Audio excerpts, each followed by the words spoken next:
Thank you for tuning into the GSMC Soccer Podcast, brought to you by the GSMC Sports Network. We have a great show for you today. We will be covering the U.S. men's Olympic soccer team defeating Guinea 3-0 to move on to the quarterfinals. We'll discuss the rest of the Olympic men's soccer Matchday 3 games, react to those games. We'll discuss Julian Alvarez, his situation at Manchester City, whether or not he'll leave Manchester City. We'll talk about what's going on with Osimhen and Napoli, and make sure you stick around for the end of the show, where I'll be giving you my thoughts on some of the top headlines going on in the soccer world. Before we start off, I'd like to ask that you like and follow the show. Also, we get a number of questions that come in during the show, so to ensure that your questions get read on the air, I ask that you use the tips and donations link at gsmcpodcast.net with your questions. This puts your questions at the top of the list so that I can see it, and it also really helps grow the show. So again, the link is gsmcpodcast.net.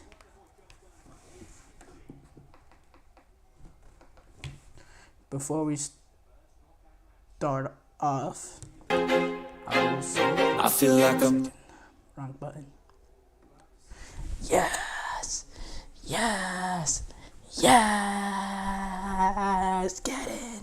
get in. The USMNT has moved on to the quarterfinals after this 3-0 victory over Guinea. Huge result. You know, this was what needed. This result was what was needed to consider this tournament a success, reaching the quarterfinal stage. And to score 7 goals in the last 2 games. Yes, some of the goals were scruffy. Yes, we took advantage of set pieces. But 7 goals in the last 2 games is very, very impressive, especially after the emotional letdown that we had in the first game of actually playing pretty well, but being on the end of a 3-0 thumping. To come back and now to get this victory, absolutely amazing moment. And it's really, really great that we found a way to move on to the quarterfinals.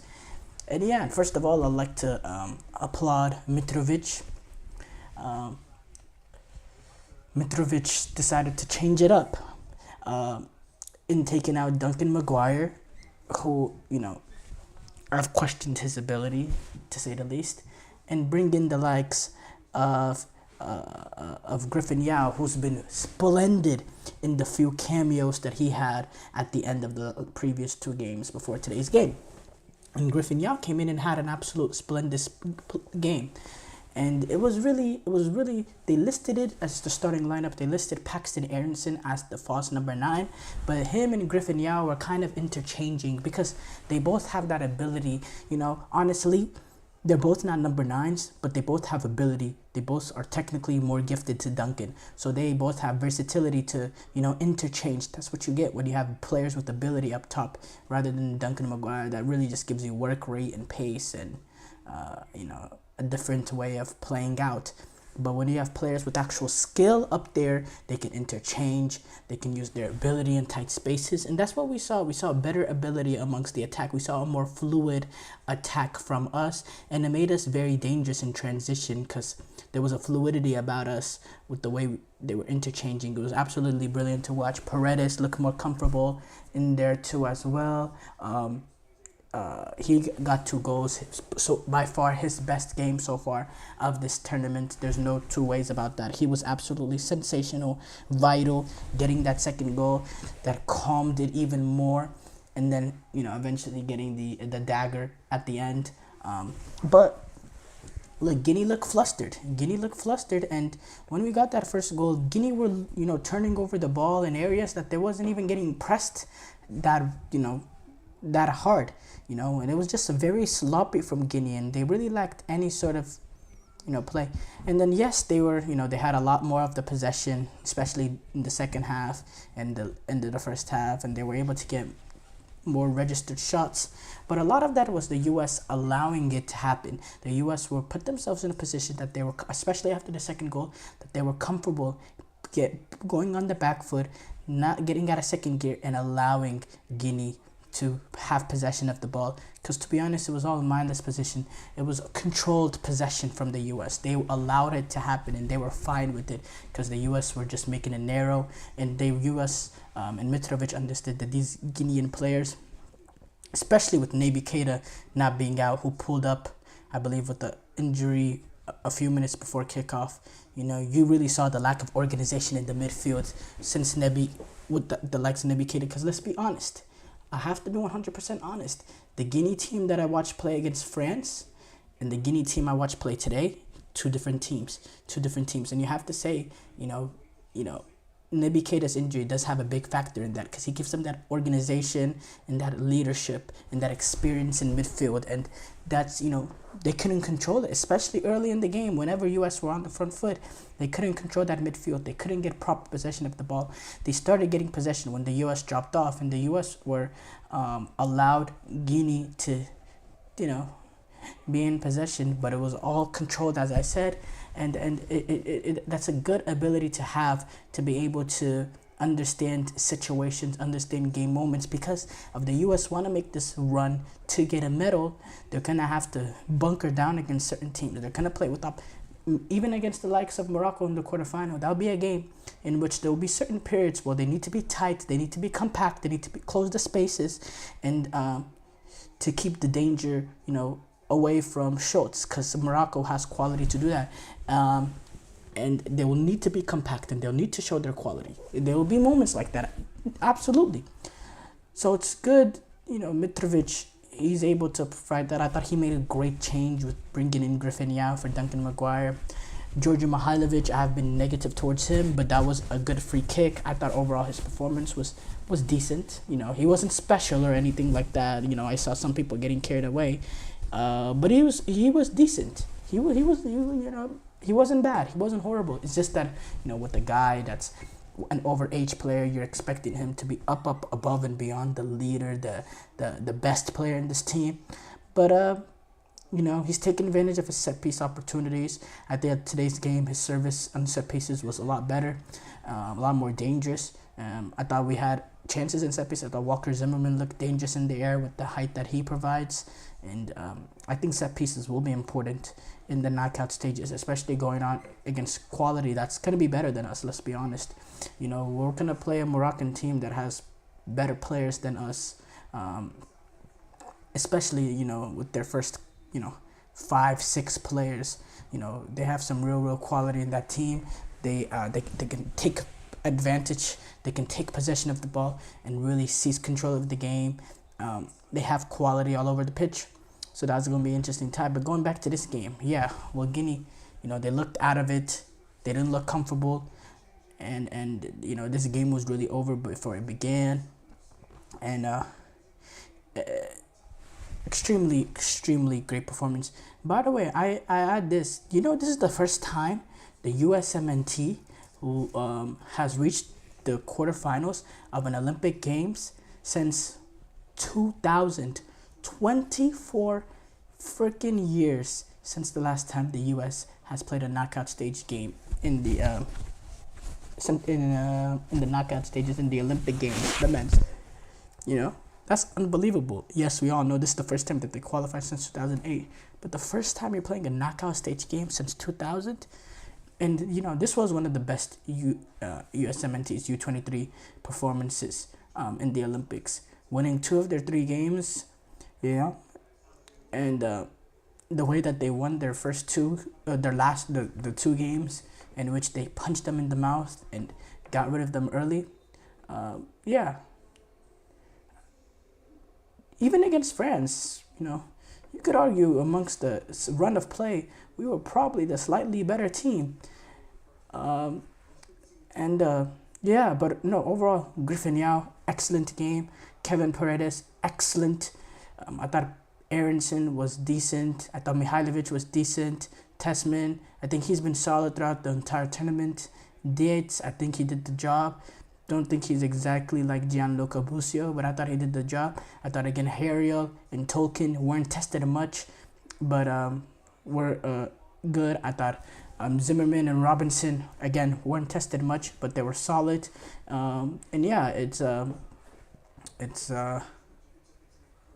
it's a great result and a great performance. 7 goals in their last 2 games against New Zealand and Guinea. 7 goals. This is exactly how they wanted to get it done. Now they take on Morocco at Parc des Princes, which will be an amazing crowd. It's gonna be, a home game for Morocco. With Morocco has had great support at these Olympic Games. They've had a really great support. Being relatively close with France, having a big Moroccan contingent in France. They've been well supported, and the Parc des Princes quarterfinal will be packed with fans. I think we'll get a lot more casual fans watching this game, casual soccer fans at quarterfinals of an Olympic Games for the US men's, and I think it's going to be a brilliant watch, and I'm real excited.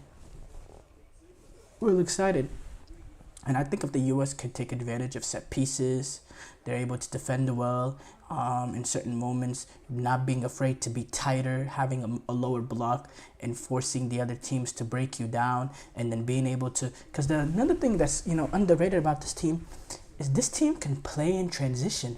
This team, number one, they can win the ball out high up the field, and they have the ability to press and win the ball in dangerous areas, but they also have the ability to sit back, observe, and play in transition. They have the pace, they have the quality, and they have the cohesion in the team to go 1, 2, 3, from midfield and get it to one of the players in the front three in a one-on-one moment, in a one-on-one situation to make something happen. They have that sort of ability and cohesion with the team, which is really great to watch, especially, and it shouldn't be much surprising because a lot of these core guys was part of that U20 US team that was able to, I believe, reach the quarterfinals of the World Cup. I believe so, something of that sort. So these are some good players with chemistry in this team. So yeah, I'm very excited to see what this will go. And I don't want to preview too much of the Moroccan game because we'll preview a little bit later on. But it's gonna be fantastic to watch, and it's a great result. Short break here coming up. When we come back, we'll react to the rest of the Olympic men's soccer Matchday 3 games. I feel like I'm losing my mind. Is everybody in the world blind? Please, Lord, give me a sign, a sign. I feel like I'm losing my mind. Is everybody in the world blind? Please, Lord, give me a sign, a sign. I wanna be the greatest. Everybody on the fake shit. I look around and feel like everybody is the fakest. I make this every day and I'm impatient, hoping one day I blow up from the basement. Statement, the top is so vacant. I don't hear shit that I think is amazing. Waiting for my day when I'm playing sold out shows for 1,000 faces. Hey, give me that crown, get in my way and to be put down. It ain't your place, all this my town. If I want that shit, then I'll get it right now. I'm losing it, the noose it fits. I'm losing shit, a stupid myth. You choose to live or choose to dip. You choose to fight or lose your grip and lose a gift. I feel like I'm losing my mind. Is everybody in the world blind? Please, Lord, give me a sign, a sign. I feel like I'm losing my mind. Is everybody in the world blind?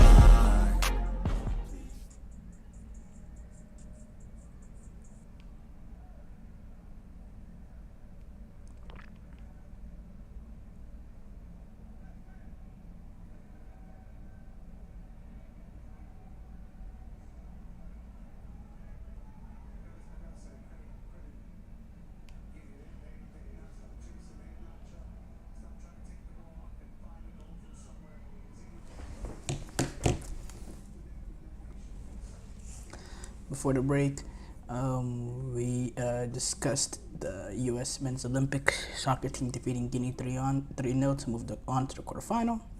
We move on to react to Olympic men's soccer match day 3 games.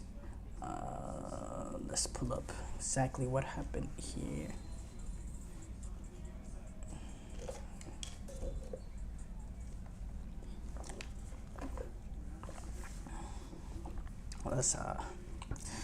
Before we start off, I'd like to say the 4 quarterfinal matchups have been confirmed. They'll all be this Friday.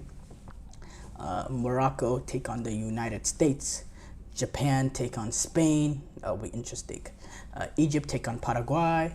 And then France, they will take on Argentina in a rematch of the World Cup final 2 years ago. But let's go to Spain taking on Egypt. Ibrahim Adel is able to lead the Egyptians past Spain with a brace as he led Egypt to a 2-1 victory over Spain, which clinched them as the top spot in the group. Therefore, they win the group and take on Paraguay instead of taking on Japan. Adel, he first took advantage of the Spain with a crafty finish, with a great dribble coming in from Zizou, and then Adel was able to blast the ball right under the crossbar, and then he made it 2-0, taking advantage of a turnover from Spain, and then getting it past their goalkeeper in the 67th minute. And then Spain were able to wake up. They got some changes in, but they couldn't get that second goal. Atletico Madrid's Samu Omorodion was able to nod home a header, but they couldn't get that second.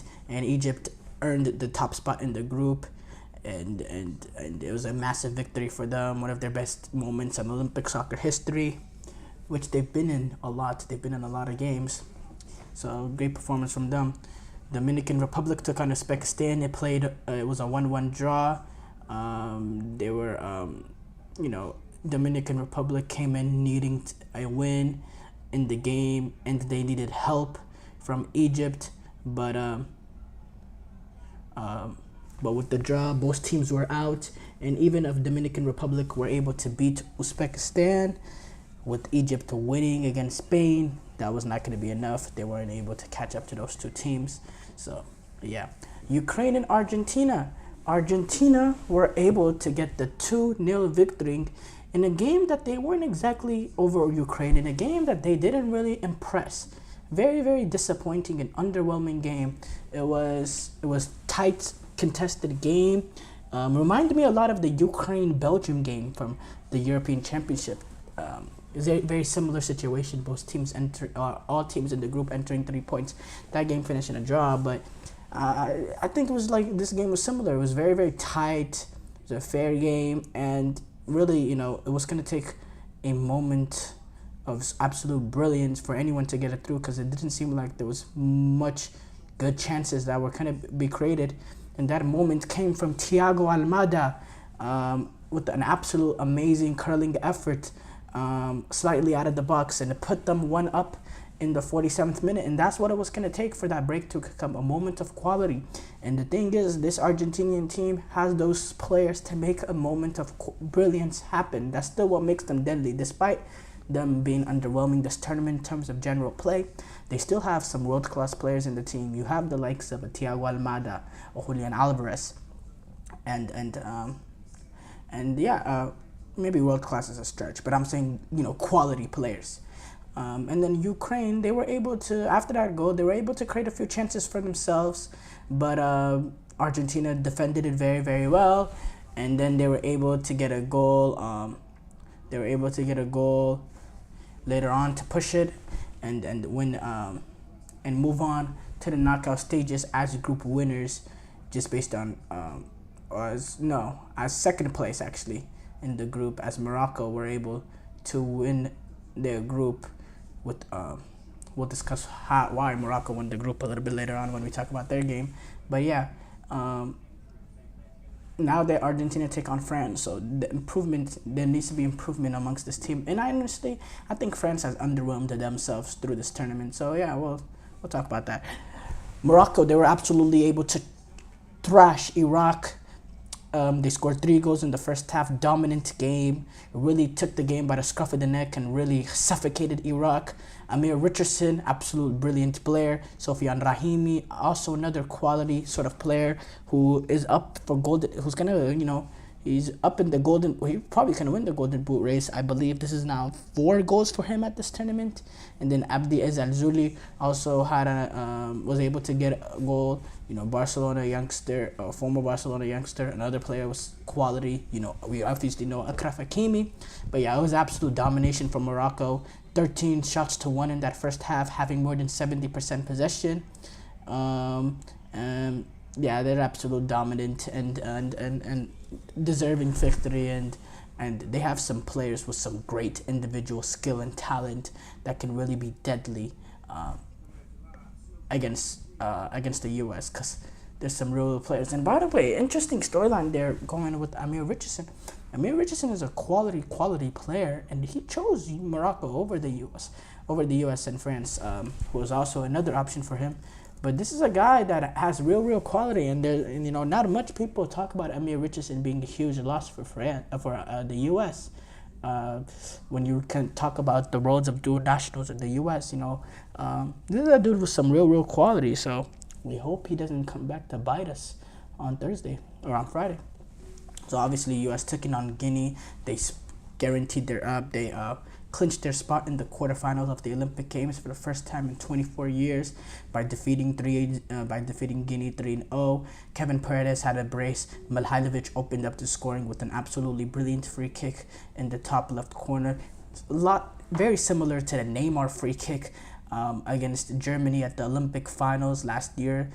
The opening goal of the Olympic Games, the final of the Olympics, the gold medal match. A little bit further out Neymar's goal was, but similar trajectory in the way that they placed the ball. And yeah, this is a brilliant, impressive display, an important display.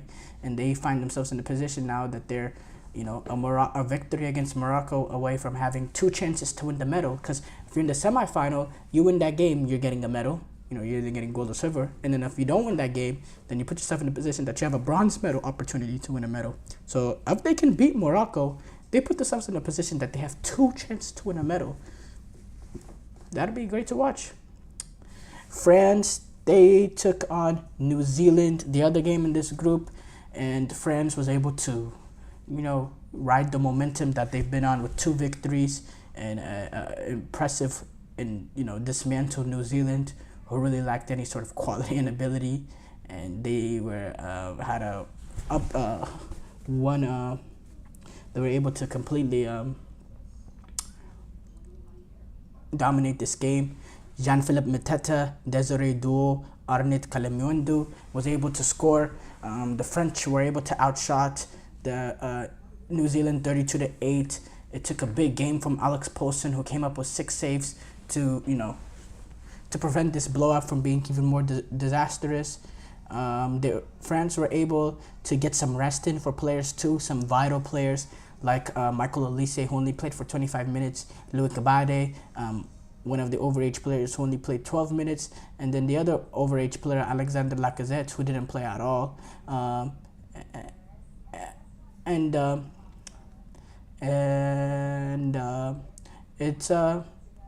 It's a great result for them, but now their gift for winning this group is now they have to play Argentina, who slipped up and finished 2nd place in this group, and yeah, now that's there's a rivalry between those two.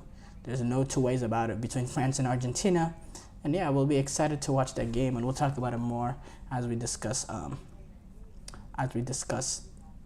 the games. The quarterfinal games.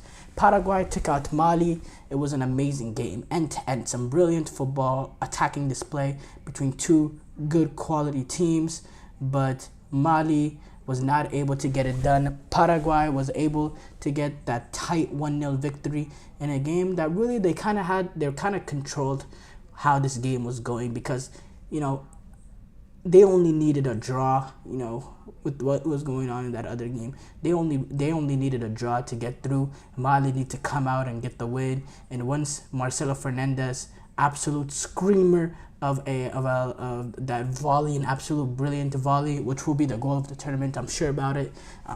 Obviously, now there's gonna be 3 absolutely life-changing goals that we're about to see in the rest of the tournament, just because I said that. But it was an amazing volley in the 5th minute, and that was really all that Paraguay needed, that moment, because then it forced Mali to be even more open and really had to chase the game and really needed 2 goals, and allowed Paraguay to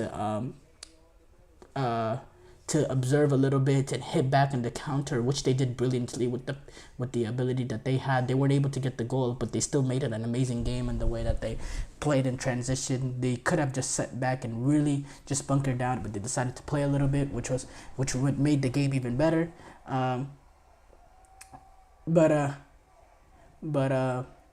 Yeah, it was just very disappointing. You know, that 5th minute volley is exactly what Mali couldn't have, because it put them in a position where they're chasing multiple goals, and that's not what you want to be in.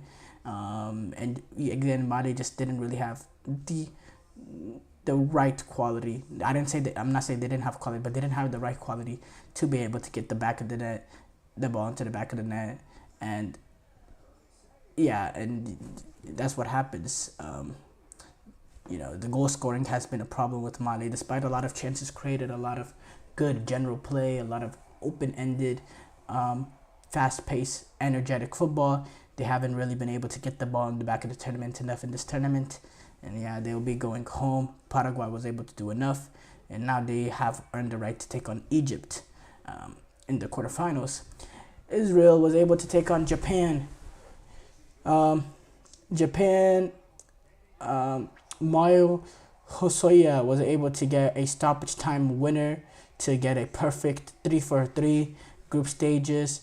It was really, it was a game that wasn't much important to Japan, the fact that they've already won the group, but they were able to take care of business.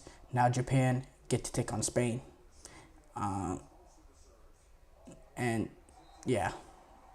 So another fascinating tie, quarterfinal tie. Short break here coming up. When we come back, we'll discuss Julian Alvarez and whether or not he'll be Julian Alvarez and whether or not he'll be leaving Manchester City. That just didn't sound right. Looking for your daily fix of sports talk without having to pay for it? GSMC Sports Network is available on YouTube. Just search GSMC Sports Network. Get your fix of daily sports talk shows on YouTube, absolutely free. NFL, college football, NBA, MLB, MMA, UFC, fantasy football, and so much more. GSMC Sports Network has shows running all day long, with new sports shows starting every 2 hours. Just like on your favorite cable sports channel, except GSMC Sports Network is absolutely free. Just search GSMC Sports Network on YouTube to catch one of your new favorite shows, like the GSMC College Football Podcast, Chip Shot Football Podcast, Hoops and Heels Women's Sports Podcast, GSMC Basketball Podcast, and so many more. Check it out for yourself. GSMC Sports Network, now available on YouTube absolutely free. Search GSMC Sports Network on YouTube right now.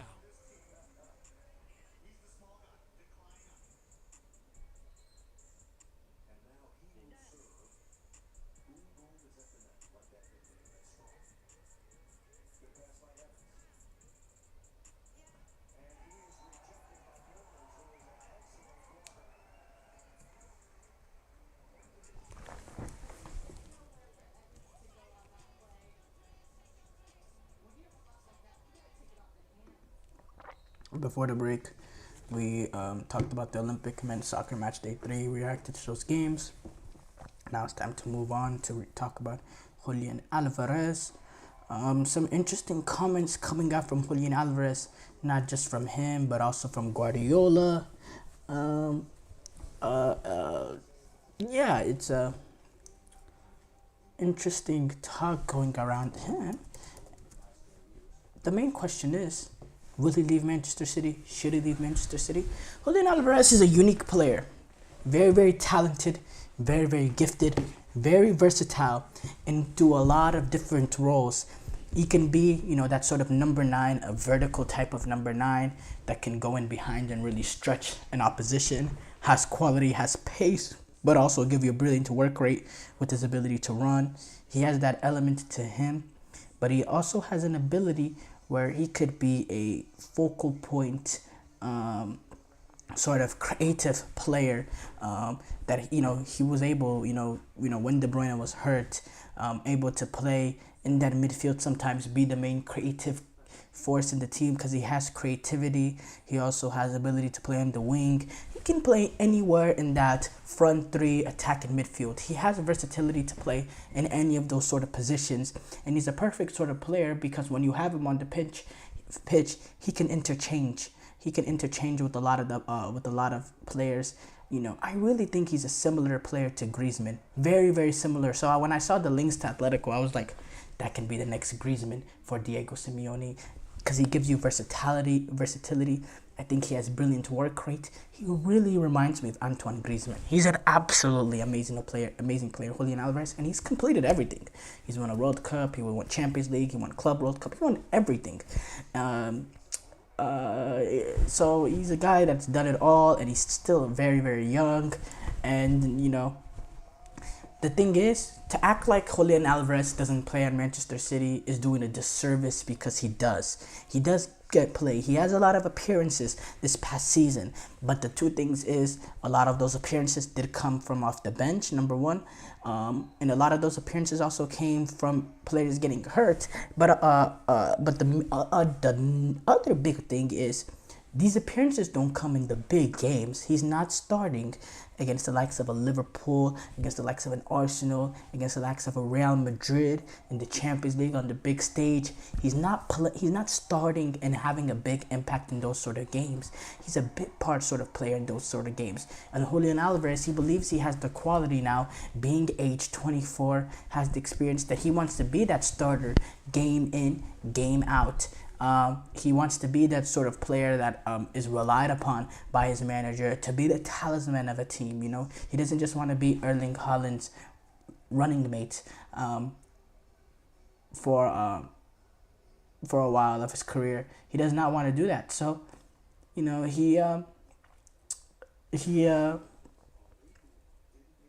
has a decision that he needs to make. And there's been a little bit of a, not back and forth, but a comment from Julian Alvarez, then a comment from Guardiola, and it's interesting what's going on. First of all, so Julian Alvarez, he said before the Ukraine match that they took on today, he said, there is a lot of talk. I am focused here at the Olympics because it is a short tournament. At Manchester City, I feel very good. I play a lot of minutes, but we will see after the games. First, if I can, I will take a few days off. Then we will decide.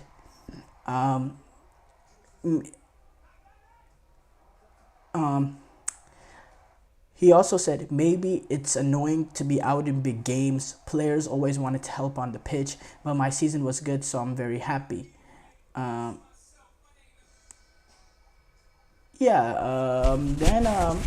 Guardiola, who's currently, part of City's preseason tour in the United States, talked about the comments that Alvarez made about him thinking about his future, which was interesting that he was even willing to address it, saying, he said this, I don't think about replacing.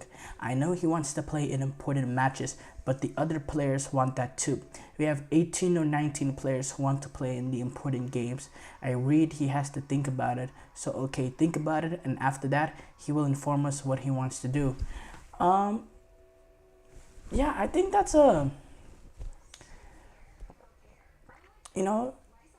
I know, a lot of people talk about Guardiola. If a player wants to leave, he'll let him leave and all that. But I think that's kind of, I'd be a little frustrated from Julian Alvarez because that's kind of him saying, okay, you want to stay? Okay, we'll keep you. But if you don't want to stay, we're fine, He didn't really show that sort of desire that, players want to feel like they want to be wanted. I think Julian Alvarez wants to be wanted by the manager and doesn't want to be looked at as a bit part player. If he was at a club like Atletico Madrid or something, if he were to come out with comments like this questioning his future, the manager wouldn't go, we'll let him think about it, and then whatever he wants to do, he'll come and tell us. The manager would be like, no, we want Alvarez to stay. He's a big part of the team. We love him, blah, blah, blah, blah, blah, blah, blah, blah. I think those are comments that kind of, could rub Alvarez the wrong way because we know soccer players, they have egos and they want to be wanted. They want to be loved by their manager. And you don't really get that sentiment reading what Guardiola had to say. And it's really crazy. not crazy, but it's I don't know, it's difficult. hmm But uh, but I think Julian Alvarez can be a big player at another club, really. And should he or should he not? I mean, he's completed everything he's needed to complete it at Manchester City in terms of winning. And to be honest, Erling Haaland, he's not exactly 35 or 36. This is not a player, maybe he leaves or maybe he's not. But, Alvarez doesn't want to put himself in a position that I have to wait on Erling Haaland. Alvarez wants to continue to play big-time minutes for a big-time club and be the vocal point of a Champions League team game in, game out. And I think he's done enough so far in his stint at Manchester City to prove to other clubs that he can be that sort of player. So, I don't have any problem with him wanting to leave, and quite frankly, I applaud him because, well, he wants to take that next step in his career that is away from Manchester City. Usually, Manchester City is the next step in a lot of people's career, and I don't think this is this similar situation with like Gabriel Jesus. I think this is a Julian Alvarez that has more upside than that. I really do. In terms of, I think Guardiola, was, wanted to find a way to push Gabriel Jesus out. He just didn't fancy him anymore. I don't think that's the case with Julian Alvarez. It's just Julian Alvarez finds himself in a position that he's not good enough to, be in the team game in, game out, but he's not bad enough to be useless for Guardiola, or he's too good to just be, he's way too good to just be some sort of bit part useless player to Pep Guardiola. He's kind of in that middle ground, so I think a move will be best for him. And it'll be interesting to see if he can get that move. Short break here coming up. When we come back, we'll discuss what is going on with Osimhen at Napoli.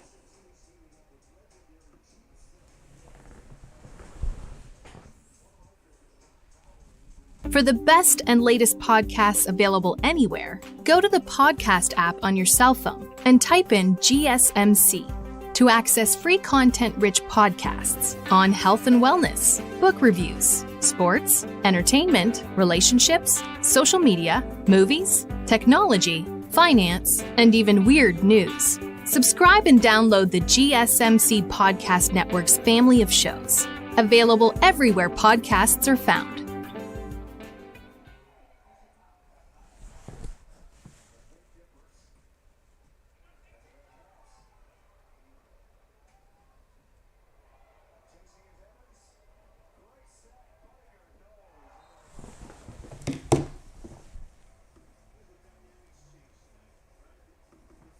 Before the break, we discussed Julian Alvarez leaving Manchester City. We move on to discuss Victor Osimhen at Napoli.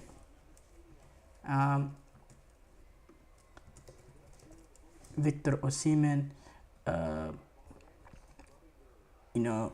there's been talks about his future for a while now.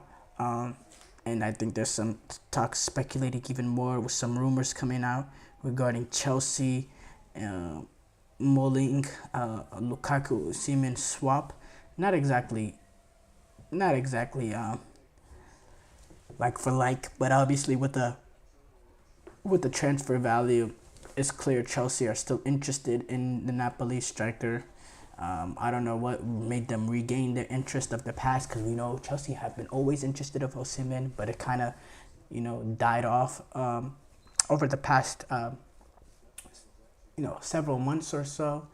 But rumors are starting to heat up again. Napoli and Chelsea, they are in talks over a swap deal involving Lukaku and Victor Osimhen. Sources say that. Napoli, they want to get Lukaku on a permanent deal, and Chelsea are ready to let Lukaku go. Napoli and Antonio Conte, they have a history there, and he, Lukaku played some of his best career football at Napoli, with Antonio Conte.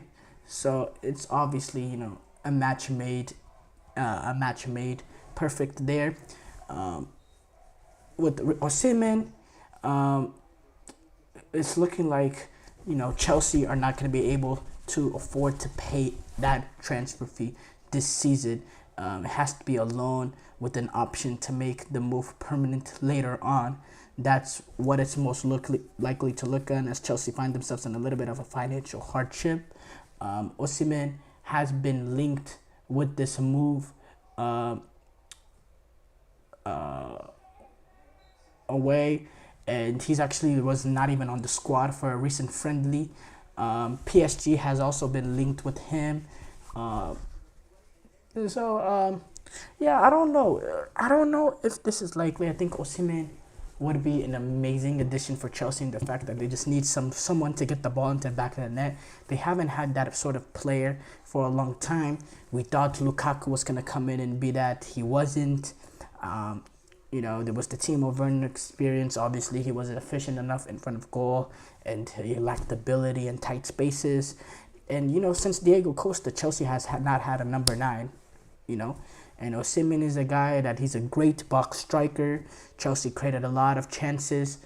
They just didn't have that clinical nature. I think Osimhen is clinical. He has the ability to get a goal out of nothing. He has that wild card factor. He has a brilliant touch.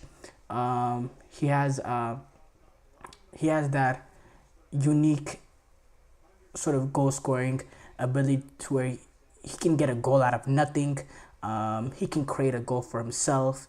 He could open up space for his teammates with his runs. He has that sort of, being a number 9, he has that sort of command over a box, command over the 6-yard area. He provides a threat with crosses coming in just based on his height and his physicality and his ability. He really is, a great number 9, and there's no two ways about it. And going into Chelsea and a team that creates a lot of opportunities, there'll be a lot of opportunities created for him. Well, from what we've seen, there won't be no off-the-field issues that we had with Lukaku, with talking about comments and all that. We hope that we don't get that from Osimhen. We just get football, and I think he fits the system in terms of what we're trying to do. Obviously, we're trying to be possession-oriented sort of play, but look at how Holland has been able to succeed at Manchester City. We can have an element of that. There's also an Osimhen that, you get the ball up to him, and he has technical ability. This isn't someone that'll just lose the ball and that has no ability back to goal. Osimhen is a very, very good player and has some, technical gift. He can play in tight spaces.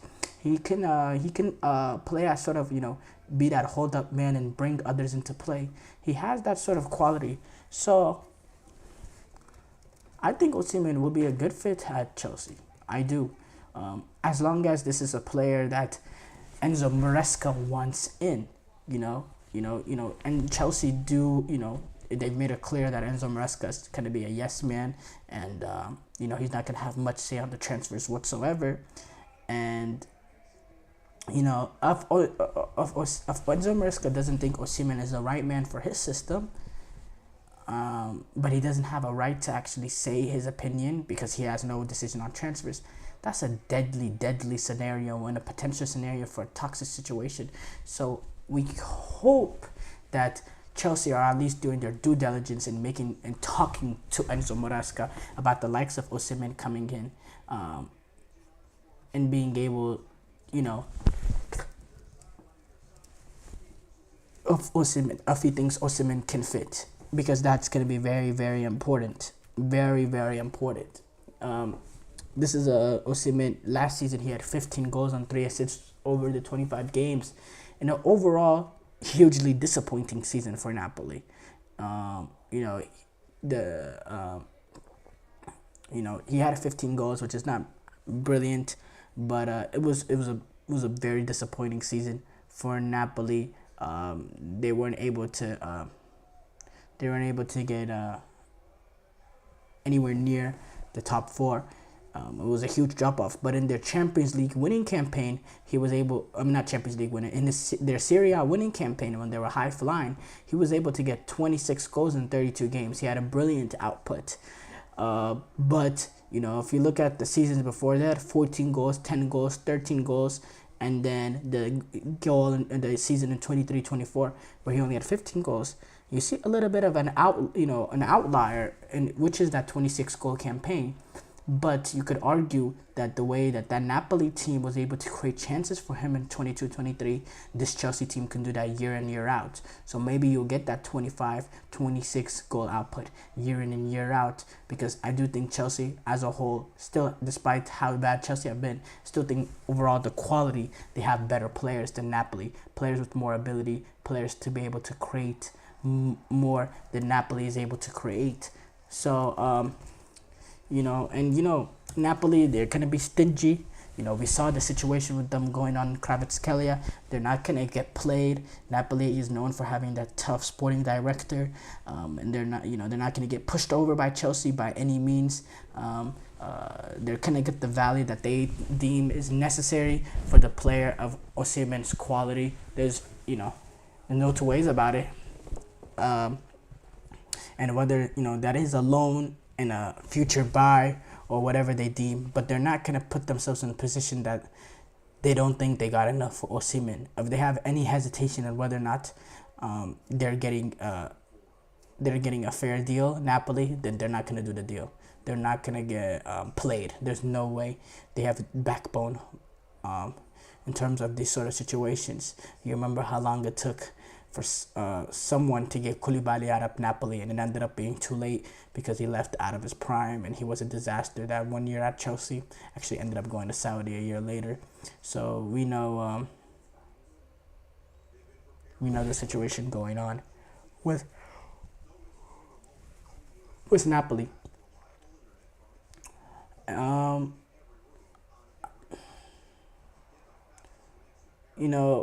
When Osimhen was speaking about this,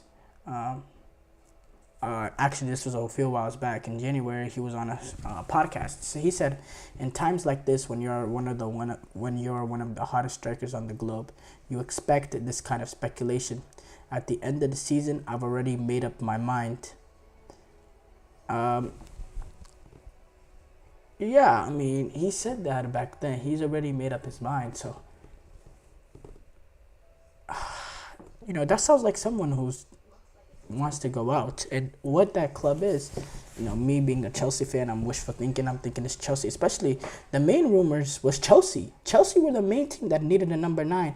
Osimhen has talked about in the past wanting to move to a Premier League. He was a Chelsea fan growing up. We know the history Chelsea has with Nigerian players. Victor Moses, John Obi Mikel. They have a very good history with Nigerian players. So I think Osimhen would want to continue on that sort of legacy. So I do think Chelsea was the club he was talking about. But do Chelsea have the financial means? They find themselves in a little bit of hardship? We'll see. I don't know. I don't think Chelsea are able to get it done. I don't see why Napoli will just let him go out on loan for a year. I don't really see that happening. It makes no sense for Napoli, in my opinion. You don't loan out a player of that sort of quality. This is not João Felix we're talking about. This is Victor Osimhen.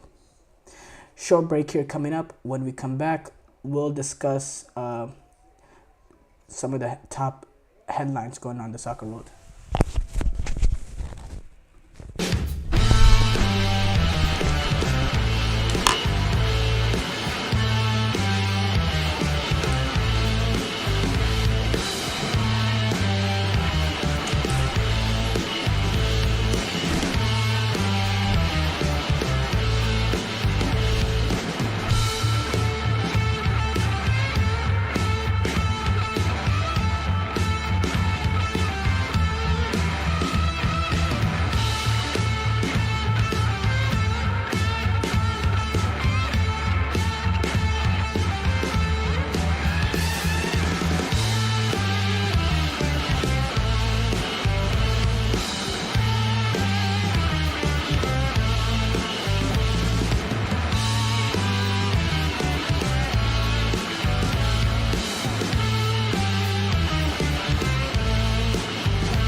Before the break, we discussed what is going on with Osimhen, and then Napoli.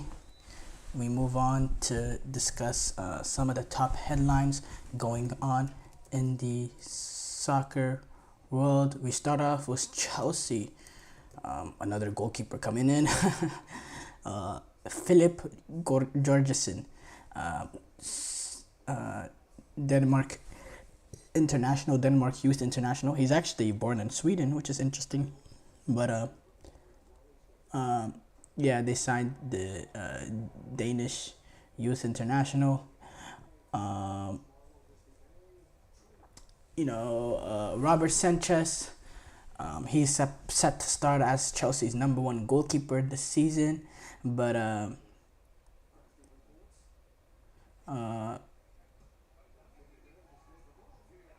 despite Philip Georgeson getting signed, Enzo Maresca said for Chelsea's manager Enzo Maresca, sorting out the goalkeeper situation was not the top objective, but really up high in the list. Speaking about it, he said, for sure, the way we want to play the goalkeeper is very, very important. Said Enzo Maresca. And it's interesting, Jorgensen coming in.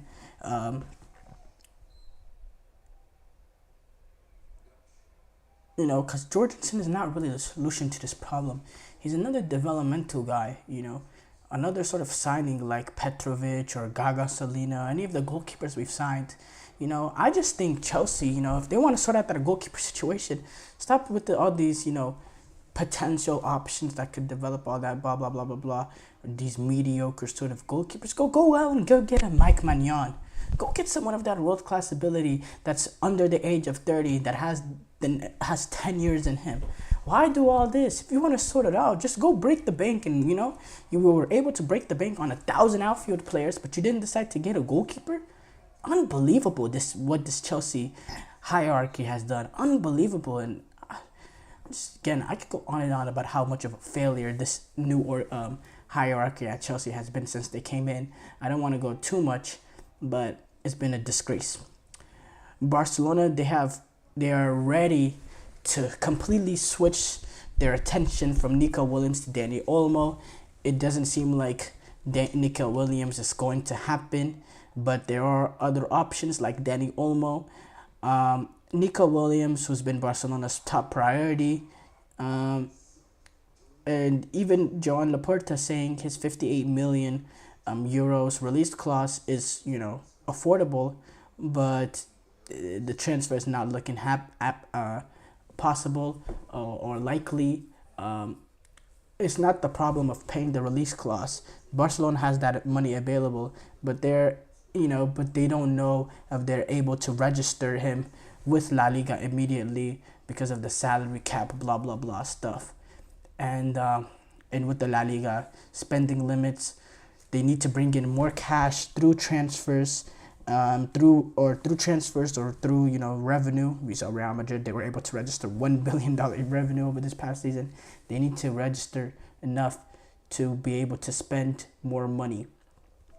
And it's disappointing because, wow, Nico Williams, he would have been an amazing option for Barcelona. It would have really shifted, seeing a front three of, Lamine Yamal, who will be game in, game out starter, I assume, going into this next season, with Robert Lewandowski and Nico Williams. That would be really, really good, and really, really be fascinating to watch. Now, as far as Dani Olmo, Barcelona believe Dani Olmo could be more likely. He wants to return back to Barcelona. He left Barcelona when he was 16 to go to Croatia. But first, they need to agree with RB Leipzig first. Olmo's $60 million euro release clause expired on July 20. But but there are sources that say Leipzig will honor their verbal agreement to let him leave if Barcelona is able to pay around that amount, the release clause amount, this summer. Right now, there's currently, a standoff with that. Barcelona, they want to agree with an initial fee, with the rest made up in add-ons and all that. But we'll see if it's likely. I think Dani Olmo gives you a little bit different. He's more of a midfield player. He can play on that left wing as sort of an inverted sort of winger, or inverted winger, coming in on his left foot. He has that ability to strike the ball. He has that goal scoring nouns to him, but I think he's more better playing in the sort of advanced midfield role, picking up pockets of space between the center backs and full backs, making those late runs, those unpredictable runs that are hard to get tracked down, because it puts midfielders in a sort of weird position. Do I go track him down? And then it puts defenders, should we come up and block off that sort of space? It just puts everybody in an awkward position, but that will force De Jong to play more of a deeper role in midfield, and that's not where he does best. So I do think overall, the better option for Barcelona is Nico Williams, but they think it's more likely that they're able to get Dani Olmo registered in the books than the likes of Nico Williams, which is disappointing because, man, I would have, I thought Nico Williams could bring Barcelona, really bring them, because now talking about a front three of Nico Williams, Lamine Yamal, and Lewandowski, that's a sort of front three that can compete with Mbappe, for Vinicius, and Rodrigo. Maybe not right away, but as Lamine Yamal start getting better and better, Williams and Lamine Yamal start getting better and better and better, and if Lewandowski, if he doesn't continue this, then maybe bring in another world-class striker. Woo! Everton were able to sign the Irish international Jake O'Brien from Lille. The 23-year-old defender was able to sign with Everton for around 21 million or 20 million euros, and O'Brien is he's a decent player. He actually got his first cap for Ireland against Hungary in June, and now he's going to be playing alongside another Irish international, Seamus Coleman, who's very experienced. Everton, they've been busy so far. They've made 5 signings this summer, and they've also, got the return of loan players, getting Jack Harrison from Leeds, and Tim Irogbunam, and Ndai. And then signing Irogbun, Ndai, and Lindstrom. They've had busy summer, and they're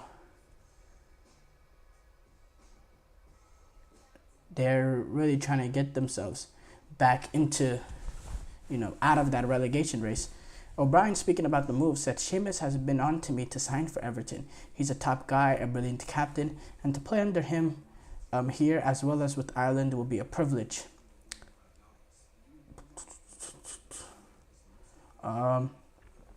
It'll be interesting to see if O'Brien will come in and be a starter, or is a guy to add depth, because right now Everton do have a set partnership with James Tarkowski and Jarrett Brantwaite, who's another, one of those young up-and-coming risers for the an English national team, was involved in the setup. We see the rumors to Manchester United. Can United cough up that transfer fee?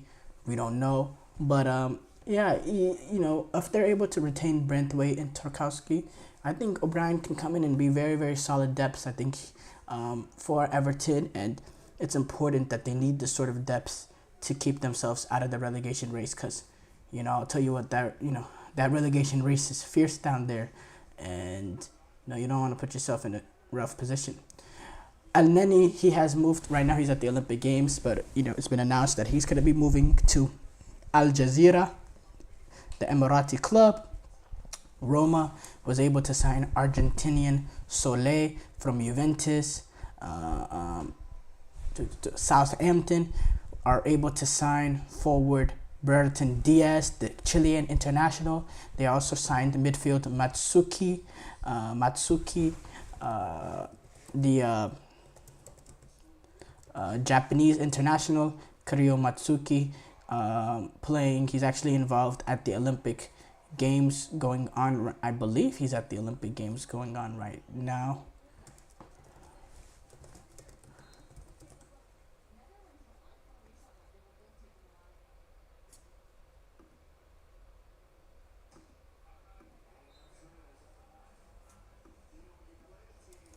Let's see if he's involved.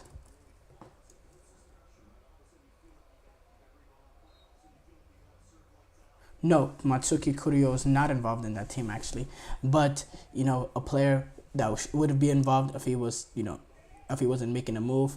There's some real quality in this team. Endrick, he was announced over this past weekend to Real Madrid as well. A lot of news that went on, and we'll talk about this more as the season goes on. Before we end off, I'd like to say thank you for tuning in to the GSMC Soccer Podcast presented by the GSMC Sports Network. Your support means so much to us. We invite you to follow us on Facebook, Twitter, TikTok, and Instagram for more content and updates. Thank you once again, and have a wonderful one.